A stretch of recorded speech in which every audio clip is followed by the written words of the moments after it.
بص يا سيدي، مش عارف ليه لسه ما عنديش أي ثقة في استمرارية أي علامة صيني. هل نقدر نضمن إن أي شركة صيني تفضل محافظة على العربية لسنين زي الشركات القديمة المتعارف عليها؟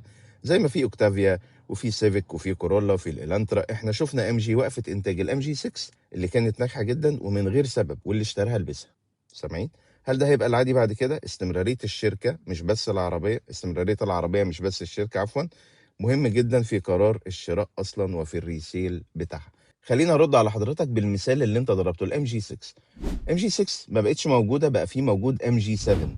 ممكن تكون دي الطريقه بتاعت الصينيين في تطوير اي طراز بينزل جديد او جيل تاني من طراز ناجح.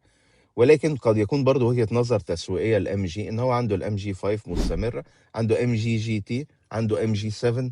فالام جي 6 ما بقالهاش مكان او محل من الاعراب، وتم تحديثها او ترقيتها بالام جي 7. لو اتكلمنا بقى على شركه من الشركات الكبيره او الشركات القديمه، هنلاقي ان هم برضو عادي جدا كانوا بيوقفوا طرازات وما بتتعملش تاني. هي فين الميتسوبيشي اللانسر النهارده، ولا الجالنت، ولا الكولت، ولا الهوندا سي ار اكس، ولا الاوبل الاوميجا، ولا الاوبل الكادات؟ النهارده الشركه كسياسه تسويقيه بتعمل لك طراز جديد بيستمر، بينجح، بيفضل مستمر، ممكن تعمل منه جيل تاني وتالت ورابع وتاسع زي الكورولا والسيفيك والحاجات دي، وممكن تبدله لك بطراز تاني خالص، وممكن توقف طراز وترجع ترجعه تاني زي ما هوندا وقفت البريليود مثلا وممكن ترجع ترجعها تاني.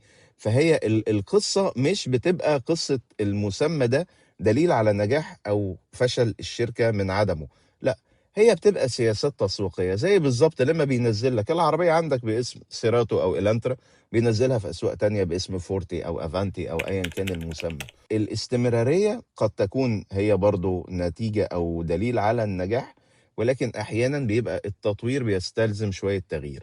الصينيين لسه في مرحلة التجريب والتطور، مش هننكر نقطة زي دي. ساعات ممكن يعمل لك ايه النهارده تيجو 7، بعدها يقوم منزل لك برو، بعدها يقوم منزل لك البرو ماكس. هم دي دماغهم وهي دي حركاتهم، ممكن يبدل لك طراز بطراز. وبالنسبه لحته ان انا اضمن لك استمراريه عربيه صيني من عدمها، انا ما اقدرش اضمن حاجه زي كده، لان النهارده بقى في كيانات كبيره كانت من الثوابت في عالم السيارات بتجاهد للاستمرار والبقاء. حاجات زي ميتسوبيشي وزي نيسان، فولكس فاجن النهارده بتقفل مصانع رئيسيه وبتمشي عماله، وده كان تاني اكبر كيان سيارات في العالم. فاحنا نقدر نقول ان سوق السيارات العالمي دلوقتي بقى في مرحله ريشيبنج او اعاده تشكيل. اللي بيحصل دلوقتي السنتين 3 4 5 اللي احنا فيهم هو اللي هيمشي عليه بعد كده شكل سوق السيارات العالمي لمرحله برضو لا يعلمها الا الله، لحد ما يحصل تغيير وتجديد تاني. فدي سنه الكون والحياه.